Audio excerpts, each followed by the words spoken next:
बांग्लादेश में लगातार हालात बिगड़ते चले गए पिछले कुछ दिनों में, खासतौर से उस्मान हादी की मौत के बाद जिस तरह से अटैक्स हुए हैं माइनॉरिटीज पर, हिंदू समुदाय पर जिस तरह से अटैक्स हुए हैं, हमने देखा कि किस तरह से दीपू चंद्र दास को लिंच किया गया। उसके बाद एक और अमृत मंडल नाम के युवक को पीट पीट कर मार डाला गया।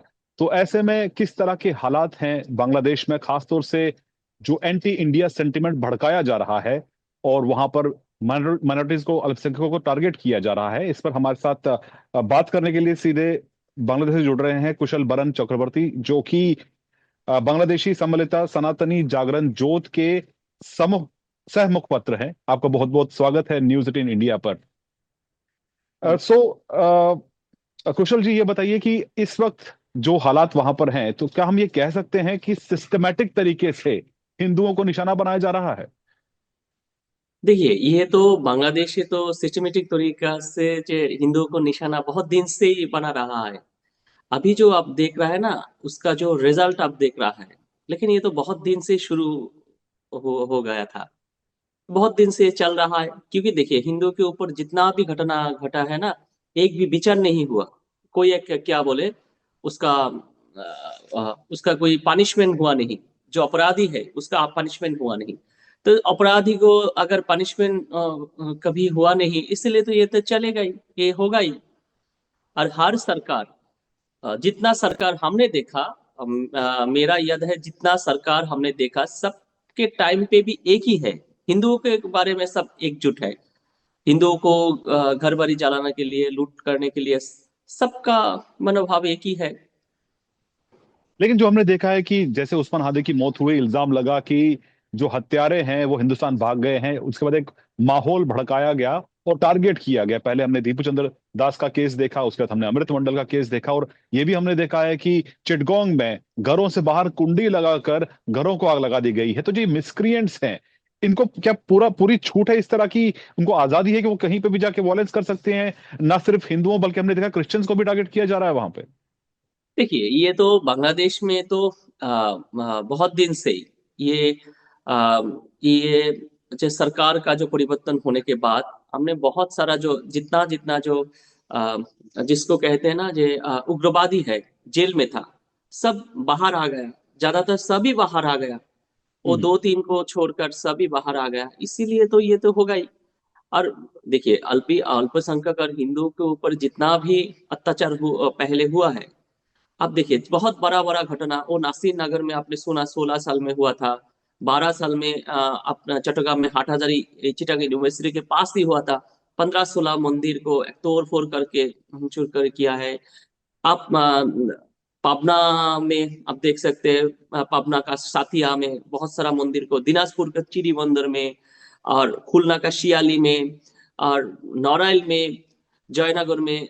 ये हम अभी मैं और 100 से ज्यादा जो स्पॉट जहाँ पे एक साथ वो 15, 20, 50, 200, 500 जो हिंदुओं को एक साथ अटैक किया है, मंदिर घर बारी वगैरह कुछ है। लेकिन एक भी जो इंसिडेंट का है ना, अभी तक विचार नहीं हुआ। जो वो जो अपराधी है उसका पनिशमेंट हुआ नहीं। तो हुआ नहीं एक भी, एक को तो ये तो होगा ही, ये चल इसीलिए चल रहा है अभी तक।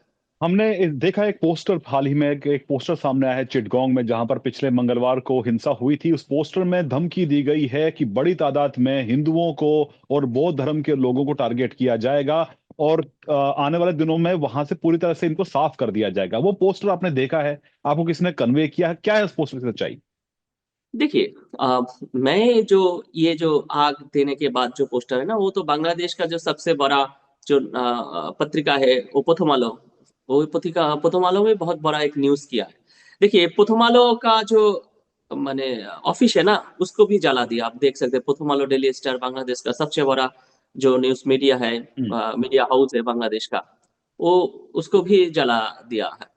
तो ये जो वहां पे देखिए, वो जब वो पोस्टर है, आग देने के बाद, वो घर से अंदर से कुंडली देकर बाहर से जो आग दे रहा है रात में, तभी जो पोस्टर लोगों ने देखा ऐसे ही लोकल लोगों ने एक पिक्चर वो तुला है, लेकिन मोबाइल से पिक्चर लिया है, लेकिन वो जो पोस्टर है ना, पुलिस ले गया। पुलिस के पास वो पोस्टर है। लेकिन वो पोस्टर में हमने जो पोस्टर देखा उसमें पूरा के पूरा पढ़ने में दिक्कत हो रहा है। लेकिन तभी जिस जिस लाइन को देख रहा है उसमें तो ये लिखा है। मैं लोकल लोगों को पूछा कि उसमें क्या लिखा है, जो लोग वहाँ उसी एरिया का, उन्होंने बोला जी यहाँ पे आपने जो बोला उसी बात है, जे 2 लाख लोगों को हत्या करने के लिए एक धमकी है, वो हिंदू बुद्ध वगैरह जो माइनॉरिटीज इस तरह।